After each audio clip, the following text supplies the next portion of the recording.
नमस्कार, आप देख रहे हैं IND24। मैं हूं आपके साथ सुनील विश्वकर्मा और आप सभी का स्वागत है हमारी इस खास पेशकश में जिसका नाम है जीना इसी का नाम है।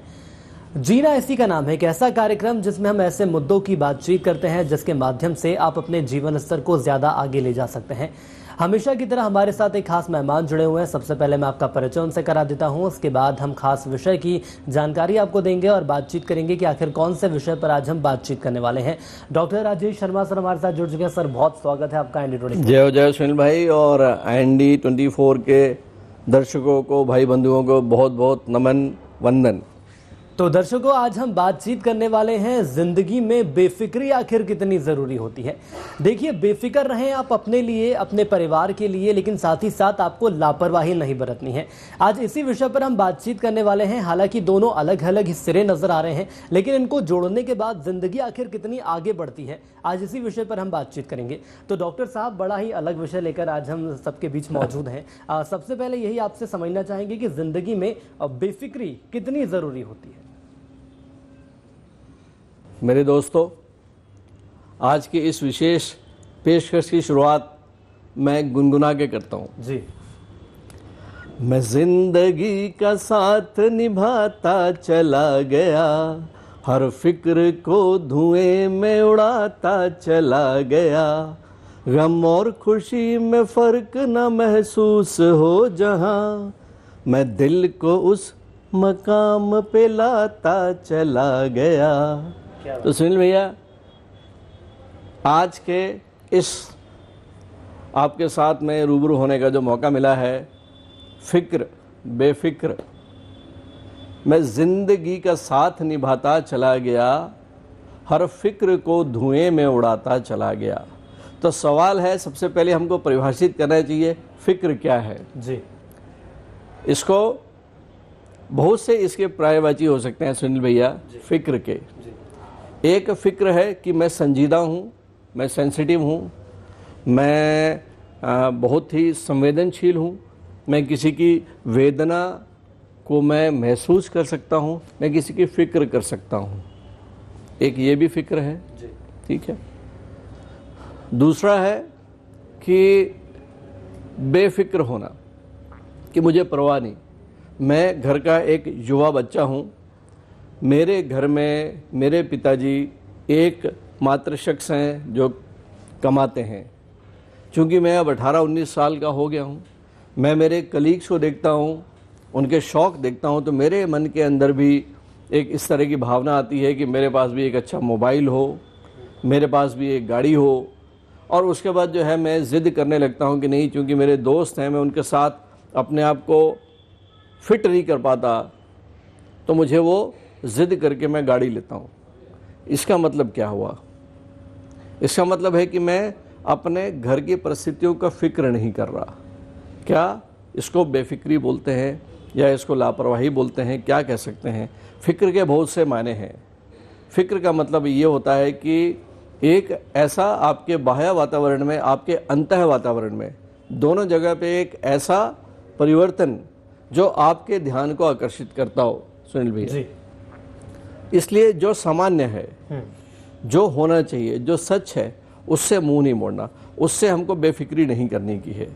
जैसे मैं ज़िंदगी के साथ निभाता चला गया, गम और खुशी में फ़र्क ना महसूस हो जहां, मैं दिल को उस मकाम पे। इस गाने को अगर हम देखते हैं तो ज़िंदगी का ये फ़लसफ़ा है, ज़िंदगी का सिद्धांत है, ये गीता का भी यही उपदेश है कि समभाव के साथ हम कैसे बने रहें जी, संतुलन के साथ हम कैसे बने रहें, कि जीवन में मैं किसी चीज़ पे निर्भर ना हो जाऊं, मेरी खुशियां जीवन की निर्भर ना हो किसी वस्तु, किसी विशेष पे। ऑब्जेक्टिव बेस्ड हैप्पीनेस नहीं होनी चाहिए जीवन में। जीवन में प्रसन्नता, अकारण प्रसन्नता हो। हम जब जीवन में हमारी प्रसन्नता अगर किसी कारण पे डिपेंड करती है जी, तो वो बुरी होती है। जीवन का जो आयाम है, आपका जीवन का जो पैराडियम है, वो आपका प्लेजर से पेन के बीच में नहीं होना चाहिए। क्योंकि जो वस्तु आपको खुशी देती है, प्लेजर देती है, वही वस्तु आपको पेन भी देती है सुनील भाई। थोड़ा सा यहाँ समझना पड़ेगा, यहाँ पे फिक्र और बेफिक्री का थोड़ा सा अंतर हमको समझना पड़ेगा। कि हम जब स्कूटर से कार में जाते हैं एक नई मारुति खरीदते हैं, नई कार खरीदते हैं, तो अंदर की खुशी जो है वो कार हमको जो आनंद देती है, जो हैप्पीनेस देती है बेसिकली, वही कार जो है कहीं अगर डैमेज हो जाए, उस कार में कहीं अगर स्क्रैच लग जाए तो वो कितना ज़्यादा दुख देती है। वो ऐसा लगता है कि वो स्क्रैच हमारे कहीं दिल पे लगा हो। तो एक ही ऑब्जेक्ट जो है आपको प्लेजर दे रहा है सुनील भाई, और एक ही पेन भी दे रहा है। तो जीवन में हमको ये प्रयास करना चाहिए कि बैठ के एक बार आप अंतःमन में ध्यान से देखें कि क्या मैं निर्भर हूँ किसी चीज़ पे? क्या मेरे जीवन की शांति, क्या मेरे जीवन का सुख, मेरे हैप्पीनेस किसी चीज़ पे डिपेंडेंट है क्या? बिल्कुल। अगर ये नहीं है तो मान के चलिए आपको कोई फिक्र करने की आवश्यकता नहीं है। फिक्र हम करते हैं जब हमें कहीं ना कहीं कुछ स्वार्थ सिद्धि करनी होती है। हम फिक्र करते हैं जब हमें किसी को बचाना होता है। घर का फिक्र करते हैं, घर की परिस्थितियों को, जैसे उस बच्चे की एग्जाम्पल ली, उसको फिक्र नहीं है घर का, वो अपने घर की आर्थिक स्थितियों से बेफिक्रा है, उसे फिक्र नहीं है।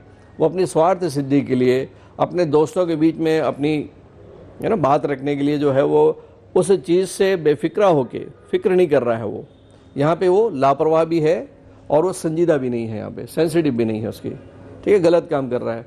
तो बात आती है यहाँ पे कि ये एक ऐसी दुधारी तलवार है। आपने जो शब्द आज चुना, आज जो विषय चुना है कि बेफिक्र होना, लापरवाह। लापरवाह होना तो 100% नेगेटिव शब्द है, लापरवाही होनी नहीं चाहिए। लापरवाही मतलब यह है कि जानते हुए भी मुझे पता है कि सड़क के बाईं दिशा में चलना है, उसके बाद भी मैं लापरवाही से सड़क के बीच में गाड़ी चला रहा हूँ। मुझे पता है कि ज़ेब्रा क्रॉसिंग पे ही रोड क्रॉस करनी है, मैं लापरवाही बस इधर उधर नहीं देख रहा, दिमाग में कुछ और चल रहा है, मैं कहीं से भी घुसने की कोशिश करता हूँ और एक्सीडेंट। आए दिन दुर्घटनाएं होती क्यों है भारत में? केवल अपनी लापरवाही की वजह से, अपनी गलतियों की वजह से। बट बेफिक्र होना जो है यहाँ पे पॉजिटिव शब्द भी है और कहीं ना कहीं ये नेगेटिव शब्द भी। बिल्कुल। लेकिन सर साथ ही साथ यदि हम बात करें आज के दौर की, तो आज के दौर में ये देखने को मिल रहा है कि जो युवा है वो बेफिक्र ज़रूर है, लेकिन साथ ही साथ कुछ ऐसे भी युवा हैं जो कि लापरवाह नहीं है, ना ही अपने करियर के प्रति, ना ही अपने प्रति, ना ही अपनों के प्रति। तो इसके यदि हम मायने निकालते हैं तो क्या जीवन एक बहुत बेहतर दिशा में जा सकता है लापरवाही न बरतते हुए और बेफिक्र रह के? कहते भी हैं बेफिक्र रहना इसलिए भी ज़रूरी है। कई बार ये भी होता है इंसान अपने आप में जीता है, कुड़ कुड़ कर जीता है, उसको लगता है कि मैं नौकरी पेशा हूँ, मैं नौकरी कर रहा हूँ, मैं परेशानियों से घिरा हुआ हूँ, लेकिन उसके बावजूद भी दिनचर्या जो है, जीवन जो है चलता रहता है। लेकिन इसी जीवन को ज़्यादा बेहतर कैसे बनाया जा सकता है? ये अब बेहतर पता की बात कही आपने कि हम जिंदगी को बेहतर कैसे बनाएं, हम कुड़ कुड़ के ना जिएं। तो सवाल यहाँ पे सबसे पहले उठता है कि जीवन जीने की कला, ठीक है, हमारे इस विशेष एपिसोड का नाम ही हमने रखा हुआ है कि जीना इसी का नाम है। इसके जितने भी पुराने जो हम विषयों को लेकर बात हुई है, मेरा विश्वास है कि उसने कहीं ना कहीं कुछ ना कुछ परिवर्तन ज़रूर लाया होगा हमारे दर्शकों के जीवन में। और बात जहाँ तक आती है कि बेफिक्र होना, बात आती है कि जीवन जीना कैसे है, हमको प्रोग्रेसिव कैसे होने का है, तो उसमें सबसे पहले तो कुछ गुण जो हैं, ये आपको अपने जीवन का नज़रिया, आप अपने जीवन के इस बाह्य एक्सटर्नल वर्ल्ड को देखते कैसे हो, आपका नज़रिया क्या है, दूसरे शब्दों में आपका एटीट्यूड क्या है।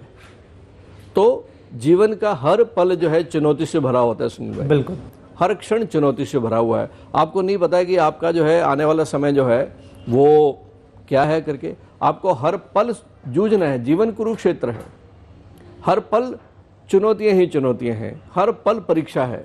उस परीक्षा के लिए आप कितने तैयार होते हो, आपका नज़रिया कैसा है जीवन जीने का, उस चुनौती को देखते कैसे हो, ये सारी की सारी चीज़ें जो है एक दिन में नहीं आती। ये शुरू होती है कि आपका परिवार का जो है पीछे का पालन पोषण के समय जो है आपके पेरेंट्स, आपके भाई बंधुओं के साथ में उन्होंने किस तरह से अपब्रिंगिंग करी है। उसके बाद स्कूलिंग के समय में आपके टीचर्स कैसे थे, फिर आपका पीयर ग्रुप कैसा था, आपके दोस्त कैसे थे, आपकी कंपनी कैसी है।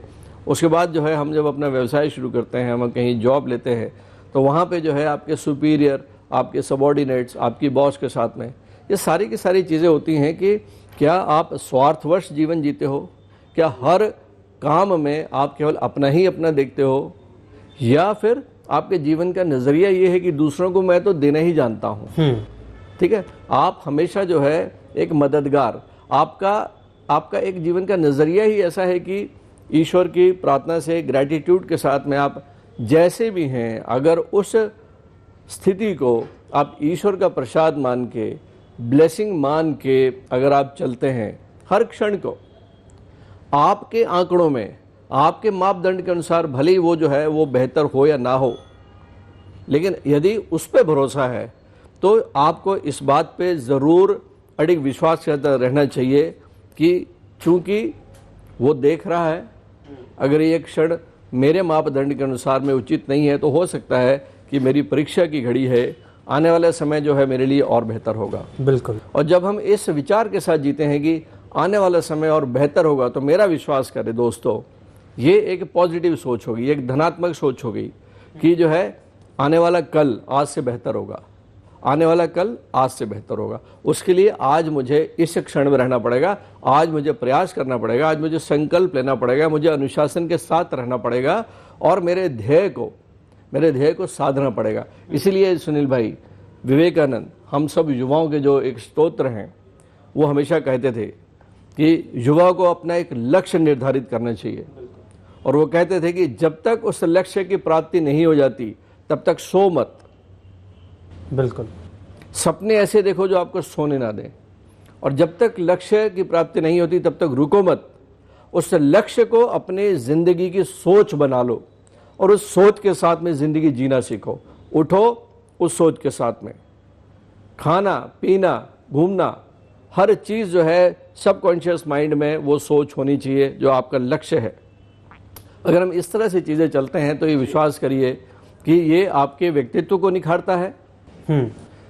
इस जीवन में जो है जो आलस्य है सुनील भाई, सबसे बड़ा जो दुश्मन है आज की डेट में, कैंसर नहीं है, हार्ट अटैक नहीं है, ब्लड प्रेशर नहीं है, डायबिटीज नहीं है, आलस। मनुष्य का सबसे बड़ा जो दुश्मन है वो है आलस। आलस मतलब इस शरीर की बात मानना। शरीर हमेशा आराम पसंद है, शरीर हमको, ये स्थूल शरीर हमको पाताल में लेके जाता है। इसे सुख चाहिए।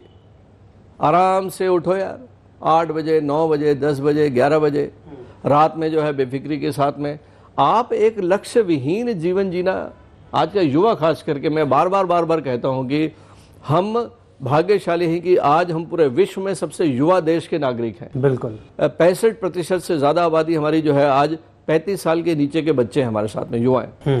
तो एक ऐसा ऊर्जावान, एक ऐसा युवा देश है हमारा, और इसमें हर युवा जो है अगर अपने आप को जो है एक जिम्मेदार युवा के रूप में बदल लेता है, ठीक है, फिक्र करे, जरूर फिक्र करे, लेकिन किसका? अपना नहीं, अपनी आदतों का नहीं, अपने देश का फिक्र करे, अपने समाज का फिक्र करे, अपने कैरियर का फिक्र करे, अपने भाई बंधुओं का फिक्र करे, दूसरों के लिए जीना सीखो। अपने आप जो है ये देश, आपका खुद का जो व्यक्तित्व है, आपका खुद का जीवन निखरता जाएगा। तो बेफिक्र होना कैसे? बेफिक्र होना है आपको आसपास के उन सब आदतों से, उन कुछ संगतियों से बेफिक्री करो, उनका फिक्र मत करो जिनके वश में आप हो जाते हो। एंटरटेनमेंट बुरी बात नहीं है, लेकिन जीवन को ही एंटरटेनमेंट बना लो, ये जरूर गलत है, और वो आपको जो है वो एक ऐसे रास्ते पे ले जाता है। और फिर जब एक युवा जो है जब 30 40 35 साल का 40 साल का हो जाता है, उसके बाद भी अगर अपने वो कैरियर में खरा नहीं उतरता है और 40 साल में जाके जो है फिर अपने उस पुराने बीते हुए वक्त को देखकर पछताना, ये पास्ट रिग्रेशन है। पास्ट रिग्रेशन, ये अपने इस पुराने बीते हुए समय को सोच के पछतावा करना और उसके बाद जो है फ्यूचर के प्रति चिंतित होना, इसका मतलब है कि अब चिंताओं ने आपका ऊपर में हावी होना शुरू कर दिया जी, और चिंता ही चिता का कारण बनती है। बिल्कुल। तो क्या सर ये माना जा सकता है यदि बेफिक्री ज्यादा हो जाए तो ये लापरवाही में तब्दील हो जाती है? मैं ये बात पे बिल्कुल आपके साथ में खड़ा हूँ मैं सुनील भाई कि बेफिक्री मतलब है कि आपका जो एक सेंसिटिव, आपका माइंड का एक जो यहाँ पे मैं ये कहना चाहूँगा कि मनुष्य की जो चेतना है उसके 4 फाउंटेन है, 4 अंग है, मन, बुद्धि, चित्त और अहंकार। हमारी जो कॉन्शियसनेस, हमारी अवेयरनेस है, उसे 4 अंग होते हैं, मन, बुद्धि, चित्त और अहंकार। जो बुद्धि होती है वो अच्छा क्या और बुरा क्या उसको जो है, क्योंकि मन में तो कई विचार आते रहते हैं, मन जो है वो अपनी इंद्रियों को दौड़ाता रहता है, ठीक है। मन में आए विचार जो है वो हमेशा आपके लिए बेहतर हो ऐसा आवश्यकता नहीं, क्योंकि मन हमारे वश में नहीं है, ठीक है। तो मन में ऐसे कई विचार आएंगे कि यार उसके पेन में बहुत अच्छा एक चीज़ दिख रही है, या एक इस तरह की कोई चीज़ जो मालूम है आपको गलत है, लेकिन फिर भी आप उतारू हो जाते हो उसको करने के लिए। ऐसे बहुत से उदाहरण होते हैं, बहुत से उदाहरण है, मैं यहाँ पे उदाहरण नहीं कोट करना चाहता, लेकिन हम ऐसे कई ऐसे कर्म करते हैं जो कायदे से नहीं करने चाहिए। हमें पता है, हमारी बुद्धि, हमारा विवेक हमको रोकता है, लेकिन फिर भी जो है इंद्रियजनित सुखों के लिए हम ऐसे कुछ कर्म कर बैठते हैं, भीतर ही भीतर पछतावा होता है। तो ये जो फैकल्टी है माइंड की, बुद्धि को ट्रेन करना, अपने माइंड की वो फैकल्टी जो बुद्धि कहलाती है, उसको ट्रेन करके अगर हम ये जीवन को एक दिशा पे चला देते हैं जो सन्मार्ग कहलाता है, तो मान के चलिए कि जो दिव्यताएं हैं, ये सारी की सारी दिव्यताएं, डिविनिटीज जो हैं, आपका मार्ग प्रशस्त करती जाएंगी। बिल्कुल जो आपने कहा कि जो है अगर बिल्कुल बेफिक्री है तो एक समय तक तो ठीक है भी, जब तक जवानी का जोश है, जब तक जो है आप डिपेंडेंट हो, पैरासाइट हो अपने पिताजी के, अपने घर वालों के पैसे से। लेकिन जहाँ पे जो है जैसे जैसे बड़े होते हो आपके साथ छूटते जाता है, आपके दोस्त जो है वो स्वावलंबी बनते जाते हैं, आप ही जो है डिपेंडेंट बनते जाते हो, और एक समय आता है जब साथी संगी सब छूट जाते हैं। वो समय जो है दोस्तों बहुत बुरा होता है, जीवन का जो है परिवार का बोझ आपके ऊपर आ जाता है, और फिर पछतावे क्या होता है जब चिड़िया चुगी खेत। बिल्कुल सर, आपने जितनी अच्छी तरीके से इसे परिभाषित किया है इसका कोई जवाब नहीं है। लेकिन मैं सर यदि आज के दौर की बात कर लूँ या युवाओं की बात कर लूँ, तो ख़ास तौर पर ये सवाल युवाओं के नज़रिए से आपके पास आ रहा है, क्या जीवन इतना भी सधा होना चाहिए कि हम अपनी कुछ खास चीज़ें, अपनी महत्वाकांक्षाएं हैं, इच्छाएं हैं, क्योंकि युवाओं जैसा आपने बोला कि भले ही करियर को लेकर फोकस नहीं रहते हों, लेकिन कई बार जो उनका मन उनको करने पर आतुर कर देता है कि चलिए कुछ ऐसी बातें हैं, आज दोस्तों के साथ बैठते हैं, आज घूमने कहीं जाते हैं, आज फिल्में देखने जाते हैं, भले वक्त इसमें ज़ाया होता है, लेकिन क्या जीवन इतना भी सधा होना चाहिए कि हम बाकी चीज़ें ना कर सकें? चलो अपने काम करते सुनिए, तुम युवा हो, तुम मुझे आज ये प्रश्न का जवाब दो। आज हमारा 30 तारीख के बीच में तुम ऐसा कौन सा दिन चुनोगे जब तुम दोस्तों के साथ में वो सारी गतिविधियां करना चाहते हो जो तुम्हें लगता है कि मुझे करनी चाहिए, मैं सब छोड़ दूं, अपना फ़र्ज छोड़ दूं, अपनी ड्यूटी छोड़ दूं, मैं आज स्टूडियो में काम करता हूं, सारी चीज़ें, अपनी सब चीज़ें छोड़ देता हूं, मैं जवाबदारियों से मुक्त होकर मैं एक दिन स्वच्छंदता के साथ जीना चाहता हूं। क्या ऐसा कोई दिन चुन सकते हो? आप चुनना चाहोगे? जो आपने बोला कि मैं अपने लिए तो जी के देखूं, वो अपने लिए जीना क्या वो जीना होता है कि चलो आज दोस्तों के साथ सुबह से सड़क पे निकल जाएंगे मस्ती करने के लिए, लॉन्ग ड्राइव पे? क्या ये वाकई जीना हुआ? क्या आप क्या कौन सा चश्मा लगा के दुनिया को देख रहे हो? आप समय कीमती है, time is money, time is money. If you are wasting time, you are wasting money. ये आज के जो गुलछर्रे हैं ना, ये गुलामी की तरफ ले जाते हैं आपको।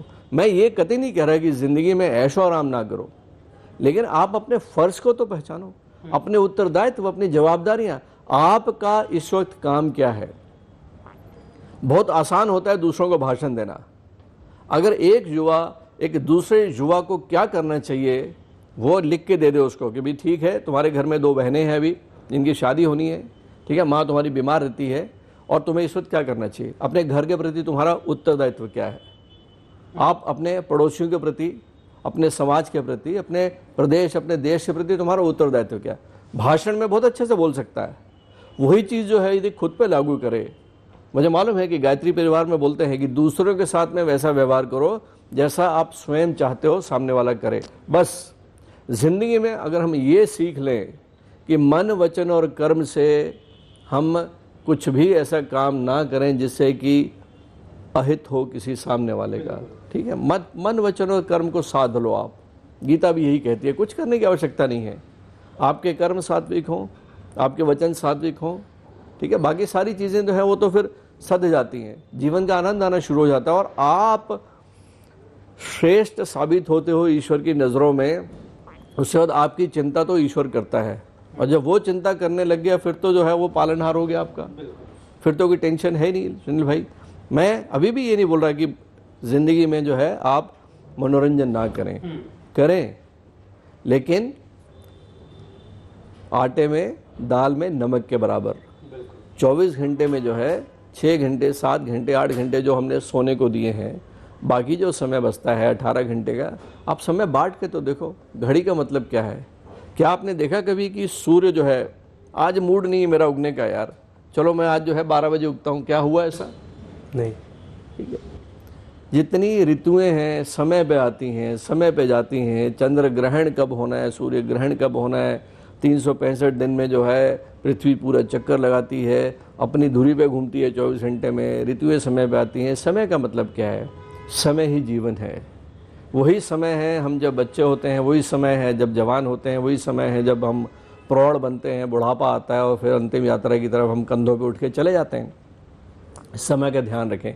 जिसने समय को जीत लिया उसने मन को जीत लिया और उसने अपने जीवन के कुरुक्षेत्र में फतेह हासिल कर ली। बिल्कुल सर, बेफिक्री के जो मायने आपने बताए हैं, बेफिक्री से लापरवाही, गंभीरता और उसके बाद टाइम मैनेजमेंट पर हम आ गए हैं सर। लेकिन साथ ही साथ एक और भाव निकलकर सामने आ रहा है, वो है संतुष्टि का। जैसा कि शुरुआत का जो पहला आपका वक्तव्य रहा उसमें आपने बोला कि जो हमारे पास है उसमें हमें संतुष्ट भी रहना चाहिए, लेकिन साथ ही साथ जो हमने सपने संजोए हैं उन्हें पाने के लिए कौन से वो रास्ते हैं जिन्हें हमें अख्तियार करना चाहिए? यहाँ थोड़ा सा मैं इस बात को जो मैं फिर से दोहराना चाहूँगा। 2 चीज़ें होती हैं सुनील, एक होती है आत्मिक शांति जी, और एक होती है आत्मिक संतुष्टि। मैं हमेशा से बोलता हूँ कि अति महत्वाकांक्षी होना चाहिए। मैं कभी ये नहीं कहता कि उतनी ही चादर पसारो जितने हमारे पैर हैं, मैं कभी बोलता नहीं। मैं तो बोलता हूँ कि खूब लंबे पैर पसारो, जब मच्छर काटेंगे तो आप फिर लंबी चादर खरीदोगे। बिल्कुल ठीक है, प्रयास हमेशा करो। अति महत्वाकांक्षी, क्योंकि किसी महत्वाकांक्षा को पालने के लिए, बड़े सपने देखने के लिए पैसे की जरूरत नहीं लगती है। ठीक है, बट आपका दिमाग तो खुलता है, आपका दिमाग तो खुलता है। तो महत्वाकांक्षी होना, लेकिन जिस भी आप व्यवसाय में हैं, आप जिस भी जॉब में हैं, उस जॉब को ईश्वर का मंदिर मान के उसको एक वर्शिप जैसे, वर्क इज वर्शिप। यहाँ पे ये सिद्धांत के साथ आप जब काम करते हैं किसी भी कर्म को करने के लिए, कर्म योग का सिद्धांत क्या है? कर्म योग भक्ति योग और ज्ञान योग का सिद्धांत है सुनील भैया। कर्म योग का मतलब होता है कि हर कर्म को करते हुए उस दिव्यता से जुड़े रहें, उस प्रेम से जुड़े रहें। आप झाड़ू लगाते हैं, आप टाइपिंग करते हैं, आप डॉक्टर हैं, आप शूट करते हैं, आप इंटरव्यू लेते हैं, हर उस काम को ईश्वर का प्रसाद मान के, जैसे एक पुजारी मंदिर में काम करता है, मुस्कुराते हुए भजन गाते हुए काम करता है, हर कर्म को जो है पूजा की भांति करें, प्रेम भाव से करें, उसमें इतनी बरकत आती है। बाकी सब चीज़ें ऊपर वाले पे छोड़ दो। इसलिए जो है ये मत कहिए कि ठीक है मैंने इंजीनियरिंग करी है लेकिन आज जो है किसी पेट्रोल पंप पे मुझे पेट्रोल भरने की ही नौकरी मिली है। ठीक है, वक्त आएगा, लेकिन कम से कम उस काम को तो आप ईमानदारी से करें, उस काम को ही श्रद्धापूर्वक करें, क्योंकि उस काम के पैसे से ही आपके घर में 2 अन्न के दाने आ रहे हैं। काम कोई भी छोटा नहीं होता। आज अमेरिका क्यों है? क्योंकि वहाँ पे काम का कोई वर्गीकरण नहीं है कि ये किसी बड़े का काम है, किसी छोटे का काम है।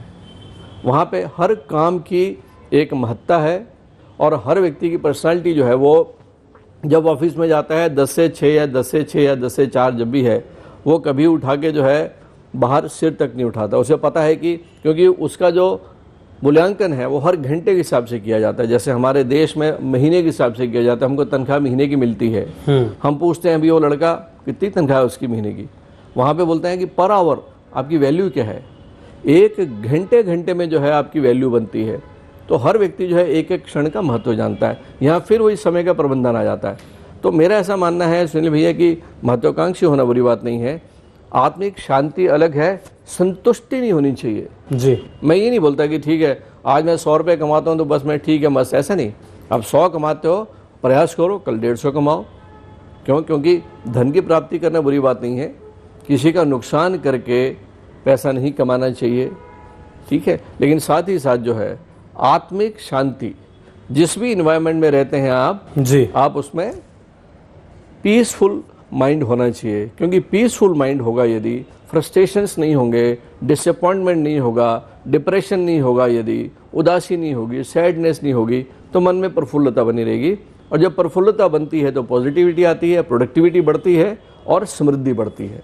तो बिल्कुल सर, तमाम विचारों पर जो आपने अपनी बातें यहाँ पर कही हैं, और मैं यही उम्मीद कर रहा हूँ जो युवा इस वक्त हमें देख रहे हैं, ना सिर्फ उन्होंने बेफिक्री को समझा है, लापरवाही को समझा है, लेकिन साथ ही साथ अंत में जो टाइम मैनेजमेंट की बात कही गई है उसके माध्यम से आप जीवन में ज़रूर आगे बढ़ेंगे। तो सर, आपने अपना वक्त कीमती हमारे साथ साझा किया, इसके लिए आपका बहुत धन्यवाद। Thank you.